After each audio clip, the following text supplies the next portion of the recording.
Welcome to online study. Hello everyone, online study YouTube চ্যানেলে আপনাদের সবাইকে স্বাগত। আপনারা সকলেই জানেন যে আজকের দিনে ইউপিআই আমাদের দৈনন্দিন জীবনে একটি অত্যন্ত গুরুত্বপূর্ণ অংশ উঠেছে। আমরা যেখানে কেনাকাটা করতে যাই বা কোনো উদ্দেশ্যেই যাই না কেন, আপনি দেখতে পাবেন যে মানুষ এখন কিন্তু ইউপিআই ব্যবহার শুরু করেছে এবং এটি ব্যবহার করে প্রচুর পেমেন্টও কিন্তু বর্তমানে করা হচ্ছে। এবার আমি আপনাদের বলি যে 1 এপ্রিল থেকে ইউপিআই সম্পর্কিত কিছু নতুন নিয়ম কিন্তু আসতে চলেছে এবং এর কারণে বলা হচ্ছে যে বেশ কিছু নাম্বার ইনঅ্যাক্টিভ করা হবে, অর্থাৎ সেই নাম্বারের সাথে লিংক করা ইউপিআই আইডি কিন্তু কাজ করা বন্ধ করে দেবে, যেটা আপনারা খুব ভালোভাবে কিন্তু এখান থেকে দেখতে পাচ্ছেন যে new UPI rules starting April 1, অর্থাৎ 1 এপ্রিল থেকে কিন্তু শুরু হচ্ছে নতুন ইউপিআই নিয়ম। যাতে এটা আপনারা বিস্তারিতভাবে বুঝতে পারেন এবং সেই সাথে সাথে আমি এটাও আপনাদের বলতে চাই যে এখন থেকে যারা যারা এটিএম থেকে টাকা তুলবে সেটাও কিন্তু ব্যয়বহুল হয়ে উঠবে আপনাদের কাছে। অর্থাৎ এই ভিডিওর মাধ্যমে আমি আপনাদের সকলকে এই বিষয় নিয়ে বলবো। তো চলুন ভিডিওটা শুরু করছি। প্রথমে আমি আপনাদের বলি যে ইউপিআই এর নতুন নিয়ম হলো ইউনিফাইড পেমেন্ট ইন্টারফেস, অর্থাৎ যা 1 এপ্রিল থেকে কার্যকর করা হবে এবং এর কারণে সরকার এবং আরবিআই এর প্রচেষ্টা হলো নিরাপত্তা ব্যবস্থা সম্পর্কিত জালিয়াতি কমানো এবং ব্যবহারকারীদের অভিজ্ঞতা যাতে আরো উন্নত করা হয়। এবং এই পরিবর্তনগুলির কারণে ইউপিআই এর সাথে সম্পর্কিত ব্যবহারকারীরা, যেমন আপনারা এবং আমার মতো ব্যবহারকারীরা যারা এটি ব্যবহার করেন, ব্যাংক বা পেমেন্ট সার্ভিস প্রোভাইডার অর্থাৎ পিএসপিস এবং যে সমস্ত ব্যক্তিরা ফোন পে, গুগল পে ব্যবহার করেন, তাদের উপর কিন্তু এর প্রভাব যথেষ্ট পরিমাণে পড়বে। অ্যাকচুয়ালি আমি আপনাদের যেটা বলতে চাইছি যে আসলে অনেক সময় কিন্তু প্রচুর জালিয়াতি দেখা যাচ্ছে এবং অনেক সময় আমাদের নিজেদের ভুলের কারণেও কিন্তু এই জালিয়াতিগুলি ঘটছে। কারণ আপনারা সকলেই নিশ্চয়ই জানেন যে যখন আপনি ইউপিআই অ্যাপ্লিকেশনটি ব্যবহার করেন তখন আপনার একটি নির্দিষ্ট মোবাইল নাম্বারের সাথে সংযুক্ত কিন্তু করতে হয় ইউপিআই অ্যাপ্লিকেশনটিকে। কারণ আপনারা জানেন যখন আপনি প্রথমবারের জন্য ইউপিআই এর রেজিস্ট্রেশন করেন তখন আপনার মোবাইল নাম্বারে একটি ওটিপি আসে, সেই ওটিপিটি দিয়ে আপনাদের কিন্তু রেজিস্ট্রেশন যে প্রক্রিয়া সেটা কিন্তু সাকসেসফুলি ভাবে কমপ্লিট করতে পারেন এবং এর ফলে একটি ইউপিআই পিন কিন্তু ক্রিয়েট হয়ে যায়, অর্থাৎ একটি 6 সংখ্যার ইউপিআই পিন আপনাকে দেওয়া হয়। এখন অনেক সময় কি ঘটে তা হলো মানুষের এই নাম্বারগুলি ইনঅ্যাক্টিভ হয়ে যায়, অর্থাৎ যার অর্থ হলো তারা দীর্ঘদিন ধরে সেই নাম্বারটি ব্যবহার করছেন না, কিন্তু তার সাথেও কিন্তু ইউপিআই এর সাথে সংযুক্ত করে আপনারা পরিষেবা কিন্তু চালিয়ে যাচ্ছেন। অর্থাৎ এটা থেকে আপনি ট্রানজাকশন কিন্তু করতে থাকেন, যেটা কিন্তু বেশ বিপজ্জনকও হতে পারে। তাই এই সব কারণে প্রচুর জালিয়াতিও কিন্তু দেখা যায়। আর এর ফলে আরবিআই এবং এনপিসিআই চাই যে, অর্থাৎ national payment corporation of India চাই যে এই সম্পূর্ণ জালিয়াতিটা বন্ধ হোক। আর এই কথা মাথায় রেখে একটি মোবাইল নাম্বার প্রত্যাহারের প্ল্যাটফর্ম কিন্তু প্রস্তুত করা হচ্ছে বর্তমানে। আর এটার মানে হলো এই যে এতে এমন অনেক নাম্বার থাকবে যা দীর্ঘদিন ধরে ইনঅ্যাক্টিভ হয়ে পড়ে আছে এবং অনেক সময় এমন অনেক নাম্বার থাকবে যেখানে জালিয়াতিও হয়েছে। সুতরাং এখন এনপিসিআই আর আরবিআই এই ধরনের নাম্বারগুলির একটি সম্পূর্ণ তালিকা তৈরি করবে এবং সেই তালিকাটি কার কাছে থাকবে না, আপনাদের ব্যাংকের কাছেই থাকবে। অর্থাৎ যে ব্যাংকের সাথে আপনার ইউপিআই আইডি লিংক থাকবে সেই ব্যাংকের কাছে কিন্তু সেই তালিকাটা থাকবে এবং সেই ব্যাংকেই দায়িত্ব দেওয়া হবে যে সেই নাম্বারের সাথে ইউপিআই আইডিটি যা বর্তমানে সক্রিয় থাকবে তাদেরকে রেখে দেওয়া হবে এবং যে নাম্বারগুলি নিষ্ক্রিয় অর্থাৎ ইনঅ্যাক্টিভ হয়ে পড়ে আছে তাদেরকে সম্পূর্ণ কিন্তু বাতিল করে দেওয়া হবে।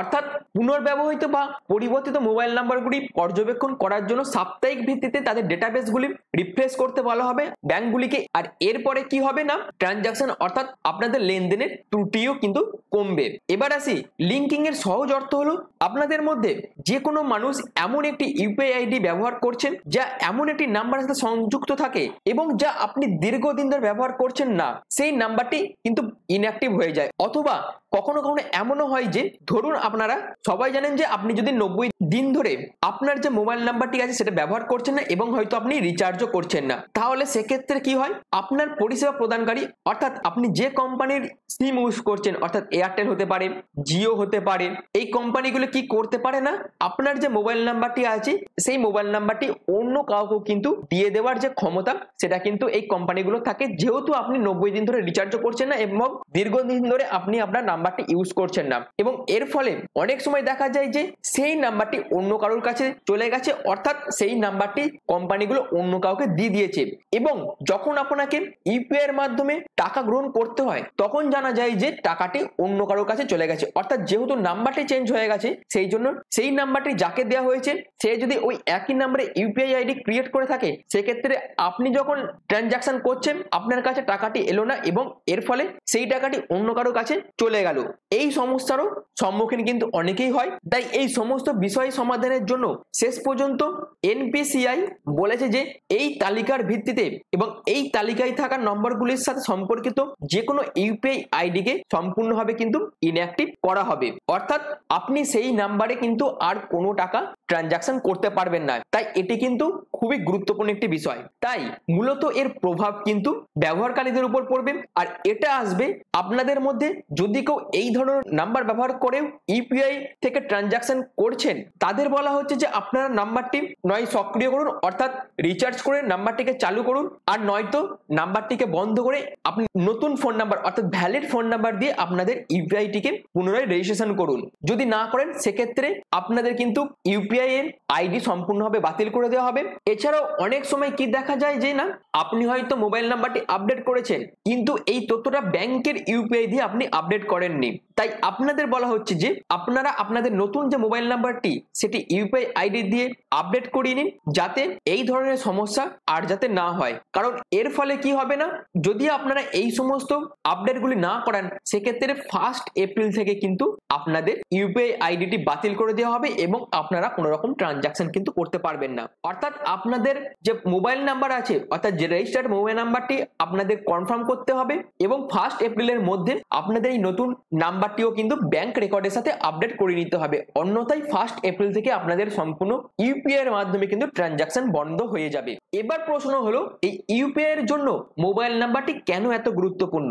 কারণ এটি খুবই একটি সহজ জিনিস। ইউপিআই তৈরি করার জন্য একটি ওটিপি দেওয়া হয়, অর্থাৎ আপনি যে ফোন নাম্বার ব্যবহার করবেন অর্থাৎ রেজিস্ট্রেশনের টাইম আপনি যে ফোন নাম্বার দেবেন সেখানে আপনাদের একটি ওটিপি আসবে ভেরিফিকেশনের জন্য, আর এর ফলে প্রতিটি ইউপিআই আইডি কিন্তু কোনো না কোনো মোবাইল নাম্বারের সাথে সংযুক্ত থাকে। তাই এখন যদি আপনার কাছে বর্তমানে যদি কোনো ইনঅ্যাক্টিভ মোবাইল নাম্বার থেকে থাকে এবং সেই নাম্বার যদি আপনাদের ইউপিআই রেজিস্ট্রেশন করা থাকে, সেক্ষেত্রে কি হতে পারে না, আপনাদের যে ট্রানজাকশন সেটি ফেল হতে পারে বা আপনার যে টাকা সেটা ভুল অ্যাকাউন্টেও চলে যেতে পারে। তাই অবিলম্বে আপনারা এটা কিন্তু সংশোধন করে নিন। আর এটি খুবই গুরুত্বপূর্ণ কারণ যেহেতু ব্যাংকগুলি চায় যে এই আনঅথরাইজড যে ট্রানজাকশন গুলো ঘটে সেগুলো বন্ধ করতে, কারণ কি হবে সমস্ত জালিয়াতি ইত্যাদির খবর ব্যাংকে পৌঁছাতে অনেক সময় নেয় এবং ব্যাংক সমস্যাগুলো রিপোর্ট করতে অনেক সময় নেয়। তাই যখন এই পুরো প্রসেসটা কমপ্লিট হয়ে যাবে অর্থাৎ আপনাদের এই যে নাম্বার আপডেটের যে প্রসেস সেটা যখন কমপ্লিট হয়ে যাবে, এর ফলে জালিয়াতি অর্থাৎ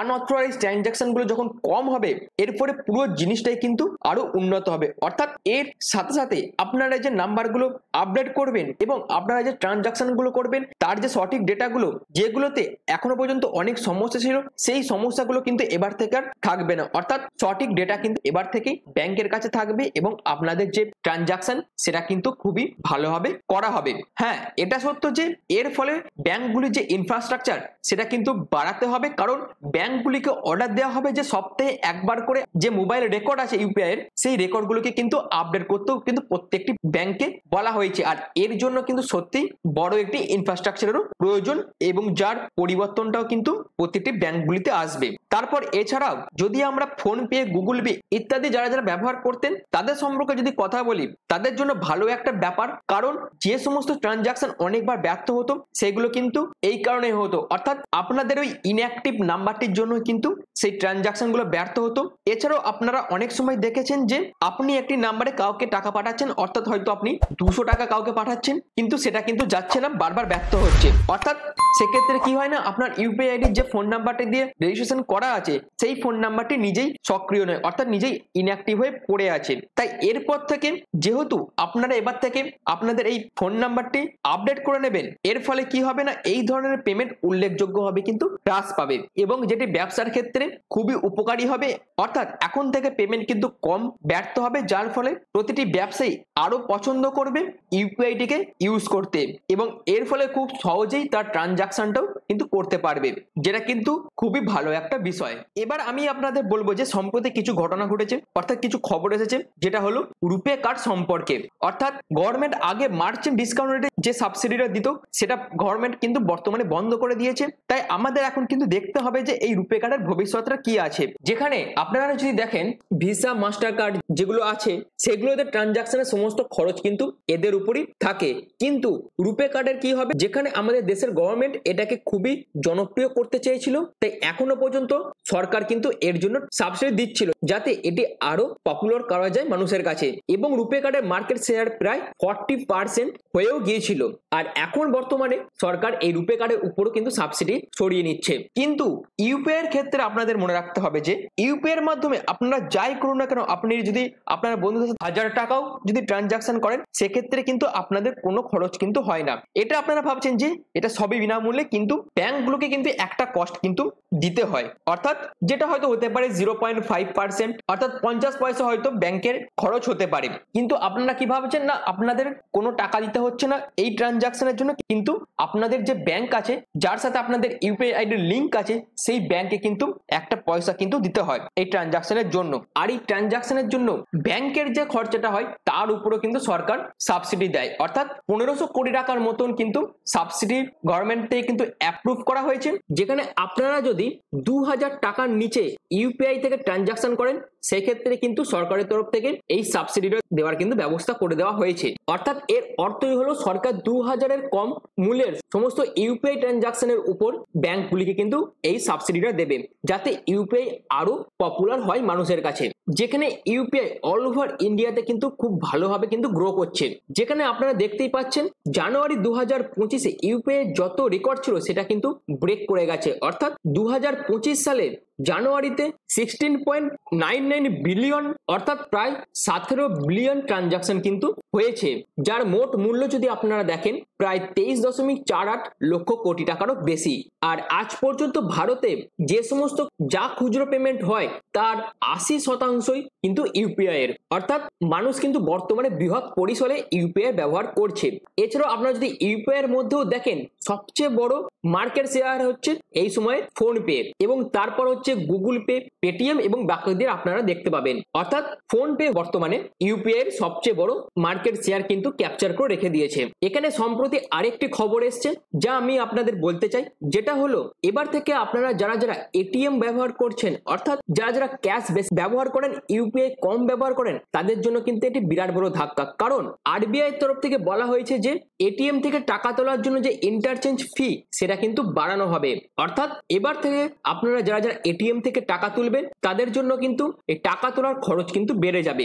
যেখানে এই ইন্টারচেঞ্জ ফিটা কি, মূলত আপনারা ধরুন যদি আপনাদের কাছে এইচডিএফসি ব্যাংকের এটিএম কার্ড আছে, এবার ধরুন আপনি এইচডিএফসি ব্যাংকের যে এটিএম সেখানে টাকা তুলতে না গিয়ে এমন একটি এটিএম এ গেলেন, অথবা অন্য কোনো ব্যাংকের যদি এটিএম এ আপনি যান, অর্থাৎ আপনি যদি এসবিআই কোনো এটিএম এ যদি যান টাকা তোলার জন্য এবং সেখান থেকে যদি আপনারা 5000 টাকা যদি তুলে নেন, তাহলে আপনাদের কাছ থেকে কিন্তু ইন্টারচেঞ্জ ফি নেওয়া হবে। কারণ আপনার কাছে কোন ব্যাংকের কার্ড ছিল, এইচডিএফসি ব্যাংকের কার্ড ছিল, এবং আপনি পরিষেবাটা কোন ব্যাংকের থেকে নিচ্ছেন, এসবিআই ব্যাংকের থেকে নিচ্ছেন। আর এই পরিষেবা নেওয়ার জন্য এসবিআই কি করবে না, এইচডিএফসি ব্যাংকের থেকে এই উইথড্রলের জন্য কিছু টাকা, অর্থাৎ সেটা 15 টাকা হতে পারে, 20 টাকা হতে পারে, অথবা 25 টাকাও হতে পারে, এই টাকাটা কিন্তু চার্জ করবে এসবিআই এইচডিএফসি ব্যাংকের উপর। আর এই পুরো ঘটনাকেই বলা হয় ইন্টারচেঞ্জ ফিজ। কিন্তু বর্তমানে এই যে ইন্টারচেঞ্জ ফিজ এটা কিন্তু বাড়ানো হবে। আর আমি আপনাদের বলতে চাই যে হোয়াইট লেভেল এটিএম অপারেটরদের কারণে এটি কিন্তু বৃদ্ধি পেয়েছে।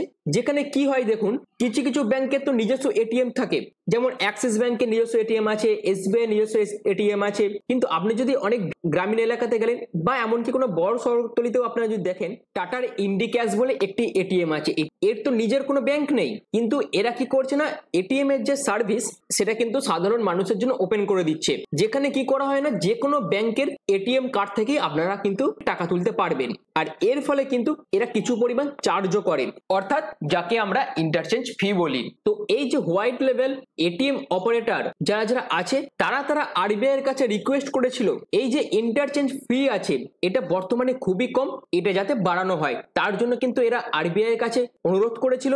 এবার কোশ্চেন হলো এই যে ইন্টারচেঞ্জ ফি এটা বাড়লো, কত টাকা বেড়েছে? যেখানে আপনারা যদি ফাইন্যান্সিয়াল ট্রানজাকশন করেন, অর্থাৎ আপনারা যদি ক্যাশ উইথড্র করেন অন্য কোনো এটিএম থেকে, যেখানে আপনাদের 17 টাকা কিন্তু এখনো পর্যন্ত চার্জ নেওয়া হতো, কিন্তু এখন এটাকে বাড়িয়ে 19 টাকা করা হয়েছে। আর আপনারা যদি নন ফাইন্যান্সিয়াল ট্রানজাকশন করেন, যেটা ব্যালেন্স ইনকোয়ারি হতে পারে, মিনি স্টেটমেন্ট চেক হতে পারে, সেক্ষেত্রে 6 টাকা করে বাড়িয়ে 7 টাকা কিন্তু করা হয়েছে। আর এর অর্থই হলো বেশিরভাগ ক্ষেত্রে এর প্রভাবটি কিন্তু স্পষ্টভাবে ব্যাংকগুলিতে আসবে, যেগুলি ছোট ব্যাংক এবং যে সমস্ত ব্যাংকের এটিএম নেই, যখন সেই সমস্ত ব্যাংকের গ্রাহকরা অন্য ব্যাংকের এটিএম ব্যবহার করবেন সেক্ষেত্রে কিন্তু তাদের উপর এই প্রভাবটা পড়বে। এখানে আমি আপনাদের বলবো যে বেশ কিছু লেনদেন কিন্তু আপনাদের জন্য বিনামূল্য, অর্থাৎ আপনি যদি একটি দিল্লি, কলকাতা, ব্যাঙ্গালোর, হায়দ্রাবাদের মতো মেট্রো শহরে অথবা আপনি যদি মুম্বাইয়ের মতো মেট্রো শহরে থাকেন, তাহলে আপনি কিন্তু 3খানা ট্রানজাকশন বিনামূল্যে পাবেন। যদি আপনার 3টের বেশি ট্রানজাকশন করে থাকেন সেক্ষেত্রে আপনাদের কিন্তু বেশি চার্জ করা হবে, এবং আপনি যদি নন মেট্রো সিটিতে থাকেন এবং হয়তো আপনি দেশের অন্যান্য সমস্ত স্থানে আছেন সেক্ষেত্রে আপনাদের কিন্তু 5খানা ট্রানজাকশন কিন্তু বিনামূল্যে দেওয়া হবে। এখানে অনেকে জিজ্ঞাসা করবেন যে কখনো কখনো যে ট্রানজাকশন সম্পূর্ণভাবে ব্যর্থ হয়ে যায় তার জন্য কি আপনাদের ইন্টারেস্ট দিতে হবে? না, সেক্ষেত্রে দিতে হবে না। আর এটা কিন্তু 2019 সালে আরবিআই বলেছিল যে যদি আপনাদের কোনো রকম ট্রানজাকশন ব্যর্থ হয়ে যায় এবং দেখা যায় আপনাদের যে ট্রানজাকশন সেটা সফল হয়নি, সেক্ষেত্রে আপনাদের কিন্তু কোনো রকম চার্জ কিন্তু দিতে হবে না। তো এই ভিডিওর মাধ্যমে ইউপিআই এবং এটিএম ট্রানজাকশন রিগার্ডিং যে সমস্ত তথ্যগুলো ছিল যেগুলো আপনাদের জানা উচিত বলে আমার মনে হয়েছে, তার জন্য এই ভিডিওটা আপনাদের কাছে নিয়ে এলাম। যদি আপনাদের ভিডিওটা ভালো লেগে থাকে, যদি আপনাদের ভিডিওটা ইনফরমেটিভ মনে হয়, তাহলে অবশ্যই আপনার চ্যানেলটিকে সাবস্ক্রাইব করে পাশে থাকা বেল আইকনটা অল করে রেখে দেবেন। আর এইরকমই ইনফরমেটিভ ভিডিও আরো পাওয়ার জন্য চ্যানেলটিকে সাবস্ক্রাইব করবেন এবং ভিডিওটি কেমন লাগলো অবশ্যই কমেন্ট সেকশনে কমেন্ট করবেন। তো এখনের মতন এইটুকুই। পুরো ভিডিওটা প্রথম থেকে শেষ পর্যন্ত দেখার জন্য আপনাদের অসংখ্য ধন্যবাদ।